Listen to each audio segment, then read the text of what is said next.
He looked at me for 2 seconds. Yeah. Why? He walked over, stood in front of me. Because I don't want you to choose me because I'm safer than him. His gaze was steady, serious. I want you to choose me if you choose me because you want to. Not because you're scared, not because you're running, not because his world is too dark. Just because you want to. I looked at him. This man, from the very beginning, all he ever gave me was the right to choose. He didn't cage me, didn't chase me, didn't use his own sacrifice as leverage. He just cleared the road, then stood there, waiting for me to walk over on my own. You don't have to give me an answer now. I just want you to know, from today on, no one will ever threaten you because of the Marcelli name again. You're free. I stood in his apartment, looking out the floor-to-ceiling windows at the Golden Gate Bridge. Free. 2 men, in the same week, gave me the same thing, Dante's freedom. He ripped himself out of my world. Bleeding, Luca's freedom. He cleared every danger from my world. Clean 2 kinds of love, 2 kinds of letting go. But me, what do I actually want? After that day, I didn't go find Luca, didn't go back to Long Island either. Every day, class, lab, back to the apartment, like a machine. But my brain wasn't a machine. During the day, it was Luca. At night, Dante, or the other way around. I couldn't tell anymore. A text from Sarah. Dante's coming to San Francisco next week for business, followed by a suggestive emoji. I didn't reply, but my heart beat faster. That night, I had the dream again. The dinner when I was 18. Crystal chandeliers, pushing open a door, Dante inside. Shirt collar undone. A week later, Friday night, alone in the apartment. The doorbell rang. I opened the door. Dante stood there, black coat, thinner than before, but better color. The injury must have mostly healed. I'm here to return the key. He said. He was holding a key. This apartment used to be mine. Forgot to give you the spare when I transferred it. He held the key out. I took it. My fingers brushed his knuckles. Just a touch. Neither of us moved. Want to come in for a bit? I don't know why I said that. He looked at me. You sure? I didn't answer, just opened the door a little wider. He walked in. The apartment was small. The moment he stood in the living room, the entire space felt full. I poured 2 glasses of water, handed him one. He didn't drink, just looked at me. You've lost weight. So have you. Nola. Yeah. I said I wouldn't hold you back anymore.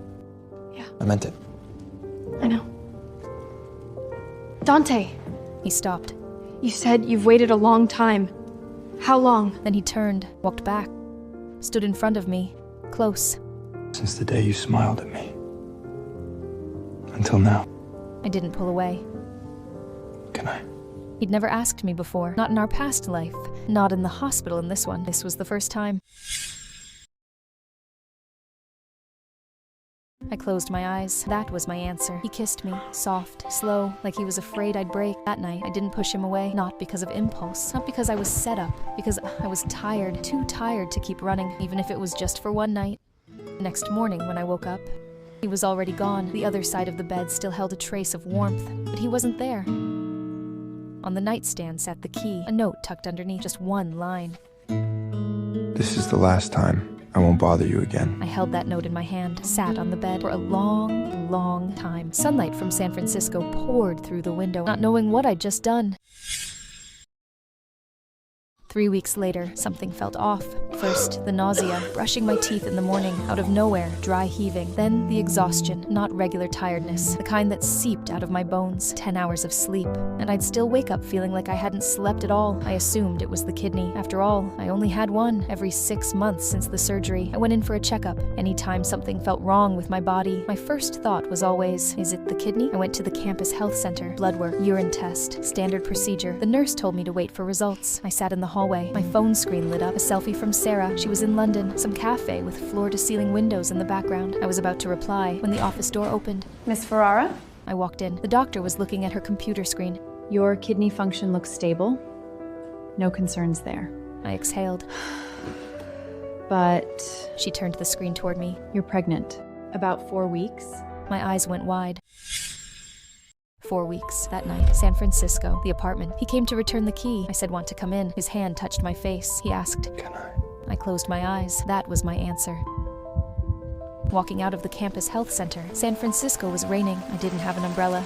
Just walked in it. Only one thought spinning in my head. I can't tell Dante. He just let go. He said, This is the last time.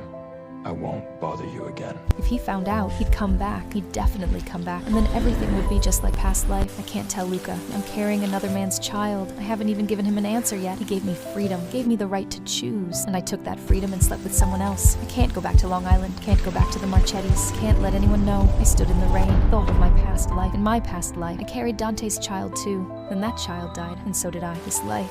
I looked down at my belly, rain hitting the back of my hands. This time, I won't let anyone touch this child. Not the Viccaris, not the Marchettis, not anyone. This time, I'll do it myself. That night, I sat in the apartment, the one Dante signed over to me, and started planning leave of absence paperwork, lab handoff, subletting the apartment. For Sarah, I could say I took a job in another city. For Luca, I stared at his last message on my phone. Whatever the answer is, I'll take it. I typed a line, deleted it. In the end, I sent just 2 words. Thank you. Then I powered off my phone. A week later, I disappeared. Didn't say goodbye to anyone, just like the time I ran from the hospital. Except this time, I wasn't alone. I took the child inside me and went somewhere no one would find us.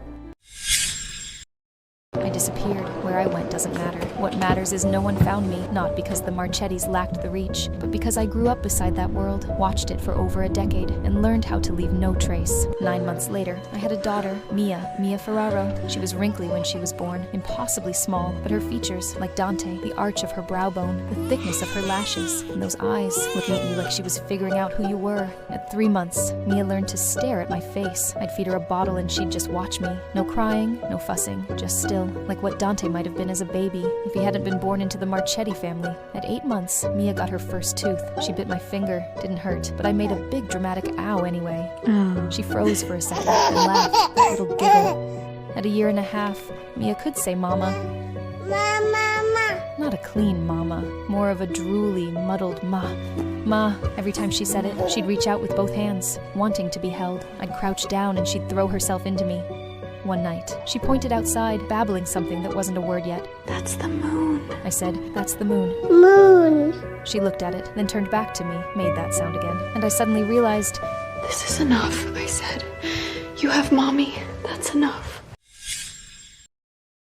At 2, Mia learned to put on her own shoes, got them on the wrong feet every single time. Every morning, she'd sit on the little stool by the door, carefully pulling each shoe on, and look up at me, waiting for praise. Good job, I'd say, and she'd grin, 4 tiny teeth showing. Then we'd head out together. She walked slow, so I walked slow. She stopped to watch ants, so I crouched down and watched with her. No black Escalade, no M on an iron gate, no strangers slipping in and out the back door at night, just me and her, a quiet street, a very small life. That's really good enough.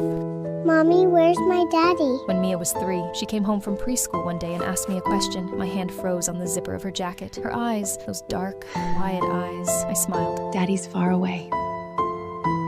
How far? Very, very far. She thought about it. Farther than school?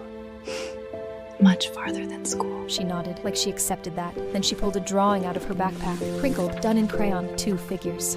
This is you and me, Mommy. I took the drawing. It's beautiful. I'm gonna draw Daddy tomorrow, but I don't know what he looks like. I looked at her, wanted to say something, but nothing came out. That night, after Mia fell asleep, I sat alone in the living room, set the drawing on the coffee table. 2 people, one big, one small, the space beside them, empty. She wants to draw Daddy tomorrow, but she doesn't know what he looks like. I closed my eyes. 3 years. I thought I could keep going like this forever, but some things, you can't outrun them.